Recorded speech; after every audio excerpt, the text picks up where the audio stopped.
Welcome back to my channel. അപ്പോൾ ഇന്ന് നമ്മൾ ഉണ്ടാക്കാൻ പോകുന്നത് ബീഫ് കറീനെയൊക്കെ വെല്ലണ രീതിയിലുള്ള ഒരു സോയാബീൻ റെസിപ്പിയാണ്. അപ്പോൾ നമുക്ക് ഇതെങ്ങനെയാണ് ഉണ്ടാക്കുന്നതെന്ന് നോക്കാം. അപ്പോൾ ഇതിനായിട്ട് ഒരു പാത്രത്തിൽ വെള്ളം ഒഴിച്ച് അടുപ്പത്ത് വെച്ചിട്ടുണ്ട്. ഇത് നന്നായിട്ടൊന്ന് തിളച്ച് വരുമ്പോഴത്തേക്കും നമ്മുടെ സോയാബീൻ ഇതിലേക്ക് ഇട്ട് കൊടുക്കാം. ഞാനിവിടെ സോയ ചങ്ക്സ് ആണ് എടുത്തിരിക്കുന്നത്. 1 കപ്പ് അളവിലാണ് ഇട്ട് കൊടുക്കുന്നത്. ഇനി ഇതിലേക്ക് ഒരു 1/2 സ്പൂൺ അളവിൽ ഉപ്പ് ഞാൻ ചേർക്കുന്നുണ്ട്. ഇനി ഇതിലേക്ക് 1/2 സ്പൂൺ അളവിൽ വെളുത്തുള്ളി ഇഞ്ചി ചതച്ചതും കൂടി ആഡ് ചെയ്യുന്നുണ്ട്. ഈ ഉപ്പും വെളുത്തുള്ളി ഇഞ്ചി ചതച്ചതൊക്കെ ഈ വെള്ളത്തിലോട്ട് ഇടുമ്പോൾ ഇത് തിളയ്ക്കുമ്പോൾ ഇതിൽ ആ ഫ്ലേവറൊക്കെ നമ്മുടെ ഈ സോയയിലേക്ക് നന്നായിട്ട് പിടിക്കും. അപ്പോൾ ഒരു പ്രത്യേക ടേസ്റ്റ് ആയിരിക്കും. സോയയുടെ ആ ഒരു പച്ച കുത്ത് ഇതിലുണ്ടാവത്തില്ല. അപ്പോൾ ഇത് നമുക്ക് നല്ലപോലെ തിളക്കാൻ വേണ്ടി വെയിറ്റ് ചെയ്യാം. നല്ലപോലെ തിളച്ച് ഈ സോയ ചങ്ക്സൊക്കെ ഒന്ന് വീർത്ത് വരണം. അപ്പോൾ ദേ നമ്മുടെ വെള്ളം നന്നായിട്ട് തിളച്ച് വന്നിട്ടുണ്ട്. നമ്മുടെ സോയ ചങ്ക്സൊക്കെ നല്ലപോലെ വീർത്ത് വന്നിട്ടുണ്ട്. ഇനി നമുക്ക് ഫ്ലെയിം ഓഫ് ചെയ്തിട്ട് ഇതിലേക്ക് കുറച്ച് തണുത്ത വെള്ളം ആഡ് ചെയ്തിട്ട് ഇത് നന്നായിട്ട് പിഴിഞ്ഞെടുക്കാം. ഇനി നമ്മൾ അടുപ്പത്ത് പാത്രം വെച്ചിട്ട് അതൊന്ന് ചൂടായി വരുമ്പോൾ 2 ടീസ്പൂൺ അളവിൽ വെളിച്ചെണ്ണ ആഡ് ചെയ്യാം.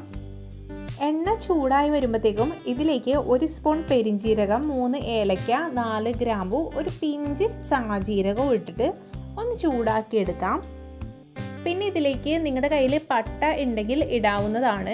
നമ്മുടെ ഇറച്ചിക്കറിയുടെ ടേസ്റ്റ് കിട്ടാൻ വേണ്ടിയിട്ടാണ് ഇതിലേക്ക് എക്സ്ട്രാ സാജീരകവും കൂടി ഇട്ടിരിക്കുന്നത്. അപ്പോൾ ഈ സ്പൈസസ് ഒക്കെ നന്നായിട്ടൊന്ന് ചൂടായി കഴിഞ്ഞാൽ നമുക്ക് ഇതിലേക്ക് വെളുത്തുള്ളി ഇഞ്ചി ചതച്ചത് ഇട്ട് കൊടുക്കാം. ഞാനിവിടെ 1 സ്പൂൺ വെളുത്തുള്ളി ചതച്ചതും 1/2 സ്പൂൺ ഇഞ്ചി ചതച്ചതുമാണ് ഇട്ട് കൊടുത്തിരിക്കുന്നത്.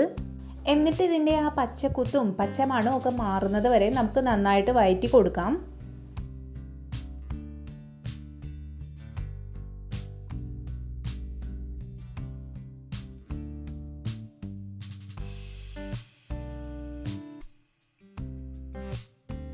അപ്പോൾ ഇത് നമ്മുടെ വെളുത്തുള്ളി ഇഞ്ചി പേസ്റ്റ് ഇവിടെ നന്നായിട്ടൊന്ന് മൂത്ത് വന്നിട്ടുണ്ട്. ഇനി ഇതിലേക്ക് അരിഞ്ഞു വെച്ചിരിക്കുന്ന സവാള ആഡ് ചെയ്യാം. ഞാനിവിടെ മീഡിയം സൈസിലുള്ള 2 സവാളയാണ് എടുത്തിരിക്കുന്നത്. ഇനി ഈ സവാള നല്ലൊരു ഗോൾഡൻ ബ്രൗൺ കളർ ആവണ വരെ നമുക്ക് നന്നായിട്ടൊന്ന് വഴറ്റി കൊടുക്കാം. സവാള വേണമെങ്കിൽ ഇതിലും ചെറുതായിട്ട് നമുക്ക് അരിയാം കേട്ടോ. അപ്പോൾ കുറച്ചും കൂടി വേഗം ഉടഞ്ഞു കിട്ടും, മയന്നൊക്കെ കിട്ടും നമുക്ക്. അപ്പോൾ സവാള ഒരു ഗോൾഡൻ ബ്രൗൺ കളർ ആയി കഴിഞ്ഞാൽ നമുക്ക് ഇതിലേക്ക് 2 പച്ചമുളക് അരിഞ്ഞതും 1 തക്കാളി അരിഞ്ഞതും കൂടി ആഡ് ചെയ്തിട്ട് നന്നായിട്ടൊന്ന് ഇളക്കി യോജിപ്പിക്കാം. അപ്പോൾ ഈ തക്കാളിയും പച്ചമുളകൊക്കെ ഈ സവാള വഴറ്റിയതായിട്ട് നന്നായിട്ടൊന്ന് മിക്സ് ചെയ്തെടുക്കാം. ഒന്ന് ചൂടായി വരുമ്പോഴത്തേക്കും നമുക്ക് ഇത് അടച്ച് വെച്ച് വേവിക്കാം. അപ്പോൾ ഇത് എളുപ്പത്തിലൊന്ന് ഉടഞ്ഞു കിട്ടും. അപ്പോൾ ഇത് നമ്മുടെ തക്കാളി നന്നായിട്ട് വെന്ത് വന്നിട്ടുണ്ട്. ഇത് നമ്മുടെ ഈ തവി ഉപയോഗിച്ചിട്ട് തന്നെ ഒന്നിങ്ങനെ ഉടച്ച് കൊടുക്കാം.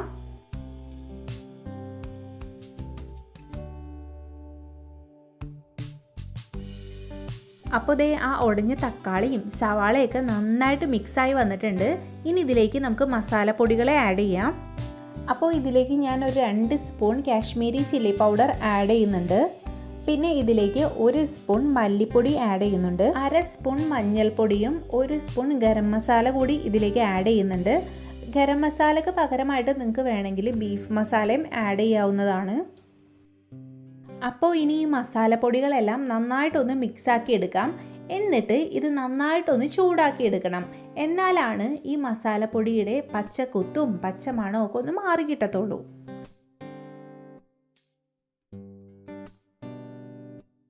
അപ്പോൾ ദേ നമ്മുടെ ഈ മസാല നന്നായിട്ടൊന്ന് ചൂടായി വന്നിട്ടുണ്ട്. ഇനി ഇതിലേക്ക് 1 കപ്പ് വെള്ളം ഞാൻ ആഡ് ചെയ്യുന്നുണ്ട്. ഇനി നമുക്ക് ഈ വെള്ളവും ഈ മസാലയൊക്കെ ആയിട്ട് നന്നായിട്ടൊന്ന് മിക്സ് ചെയ്യാം. ആ വെള്ളത്തിൽ ആ മസാലയൊക്കെ നന്നായിട്ടൊന്ന് അലിയിച്ചെടുക്കാം. എന്നിട്ട് നമുക്ക് ഒരു തിളക്കുന്നത് വരെ വെയിറ്റ് ചെയ്യാം. അപ്പോൾ ദേ നമ്മുടെ മസാല നന്നായിട്ട് തിളച്ച് വന്നിട്ടുണ്ട്. ആ വെള്ളവും ആ മസാലയും കൂടി നന്നായിട്ട് മിക്സായിട്ട് ഒരു തിക്ക് ഗ്രേവി ആയിട്ടുണ്ട്. ഇനി നമുക്ക് ഇതിലേക്ക് നേരത്തെ വേവിച്ച് വെച്ചിരിക്കുന്ന സോയ ആഡ് ചെയ്യാം. അപ്പോൾ നേരത്തെ വേവിച്ച് വെച്ച ആ വെള്ളം മാറ്റി പച്ചവെള്ളത്തിൽ നന്നായിട്ട് കഴുകി പിഴിഞ്ഞെടുത്ത സോയയാണ് ഇത്. ഇതിൻ്റെ ഒപ്പം കുറച്ച് വേപ്പില കൂടി ഞാൻ ഇതിലേക്ക് ഇട്ട് കൊടുക്കുന്നുണ്ട്. ഈ സോയ നന്നായിട്ട് പച്ചവെള്ളത്തിൽ കഴുകി പിഴിഞ്ഞെടുക്കാനായിട്ട് പ്രത്യേകം ശ്രദ്ധിക്കണം. അല്ലെങ്കിൽ നമ്മുടെ ഈ മസാലയൊന്നും ഈ സോയയിൽ പിടിക്കത്തുമില്ല. സോയയിൽ അപ്പടി വെള്ളച്ചോവയും ആയിരിക്കും. അപ്പോൾ ദേ നമ്മുടെ മസാലയും സോയയൊക്കെ ഇതുപോലെ നന്നായിട്ടൊന്ന് ഇളക്കി യോജിപ്പിക്കാം നമുക്ക്.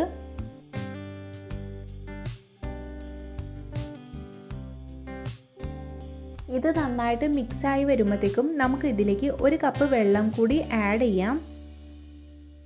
പിന്നെ നമ്മൾ ഇതുവരെയായിട്ടും ഇതിലേക്ക് ഉപ്പൊന്നും ആഡ് ചെയ്തിട്ടുണ്ടായില്ല. ആകെ കൂടി ആ സോയ വേവിച്ചപ്പോൾ മാത്രമാണ് ഉപ്പ് ആഡ് ചെയ്തിട്ടുണ്ടായിരുന്നത്. അപ്പോൾ ഈ സമയം നമുക്ക് ഇതിലേക്ക് ആവശ്യത്തിനുള്ള ഉപ്പ് കൂടി ആഡ് ചെയ്യാം. ഞാനൊരു 1/4 സ്പൂൺ അളവിലാണ് ഉപ്പ് ആഡ് ചെയ്തേക്കുന്നത്. എന്നിട്ടിത് നന്നായിട്ടൊന്ന് ഇളക്കി യോജിപ്പിക്കാം. ഇനി ഇതൊരു 5 മിനിറ്റ് മൂടി വെച്ച് നന്നായിട്ടൊന്ന് വേവിച്ചെടുക്കണം. നന്നായിട്ട് ഇതൊന്ന് തിളച്ചെടുക്കണം. അപ്പോൾ നമ്മുടെ കറി നന്നായിട്ട് തിളച്ച് വന്നിട്ടുണ്ട്. ആ ഗ്രേവി സോയയിൽ നന്നായിട്ട് മിക്സായിട്ട് സോയയുടെ കളറൊക്കെ നന്നായിട്ട് മാറി വന്നിട്ടുണ്ട്. അപ്പോൾ നമുക്ക് വേണമെങ്കിൽ ഈ ഒരു പരുവത്തിൽ ഫ്ലെയിം ഓഫ് ചെയ്യാം. അല്ലെങ്കിൽ കുറച്ചും കൂടി ഗ്രേവിയൊക്കെ കുറച്ചും കൂടി തിക്കായിട്ടുള്ള ഗ്രേവിയാണ് നിങ്ങൾക്ക് താല്പര്യമെങ്കിൽ ഒന്നും കൂടി ഇളക്കി കൊടുത്ത് ഒന്നും കൂടി ഇത് വറ്റിച്ചെടുത്താൽ മതി. അപ്പോൾ ഞാൻ ഫ്ലെയിം ഓഫ് ചെയ്തിട്ടുണ്ട്. ഇനി ഇതിൻ്റെ മുകളിലേക്ക് കുറച്ച് കറിവേപ്പിലയും 1 സ്പൂൺ പച്ച വെളിച്ചെണ്ണയും ഒഴിച്ചു കൊടുത്ത് അങ്ങോട്ട് മൂടി വയ്ക്കാം നമുക്ക്. ശരിക്കും ഈ മസാലക്കറികളൊക്കെ ഉണ്ടാക്കുമ്പോൾ നമ്മൾ അപ്പം തന്നെ കഴിക്കുന്നതിനേക്കാളും നല്ലത് ഒരു അരമണിക്കൂർ മൂടി വെച്ചിട്ട് എടുക്കണം. അപ്പോഴത്തേക്കും അതിലെ മസാലയൊക്കെ ഇതിലൊക്കെ നന്നായിട്ട് പിടിച്ച് ഒരു പ്രത്യേക ടേസ്റ്റ് തന്നെ ആയിരിക്കും. അപ്പോൾ അരമണിക്കൂർ മൂടി വെച്ചതിന് ശേഷം ഞാൻ നമ്മുടെ സോയ കറി നല്ലൊരു ബൗളിലേക്ക് മാറ്റിയിട്ടുണ്ട്. ചെറിയൊരു ഡെക്കറേഷന് വേണ്ടിയിട്ട് 2 പുതിന ഇല തളിരിലയാണ് അത് ഞാൻ ഇതിൻ്റെ മുകളിൽ വെച്ച് കൊടുക്കുന്നുണ്ട്. അടിപൊളി കറിയാണിത്. നമ്മൾ ബീഫ് കറി കഴിക്കുന്ന അതേ ടേസ്റ്റിൽ തന്നെ ഈ കറി നമുക്ക് കഴിക്കാൻ പറ്റും. വെജിറ്റേറിയൻകാർക്കാണെങ്കിലും ബെസ്റ്റ് കോമ്പിനേഷൻ തന്നെയായിരിക്കും ഇത്.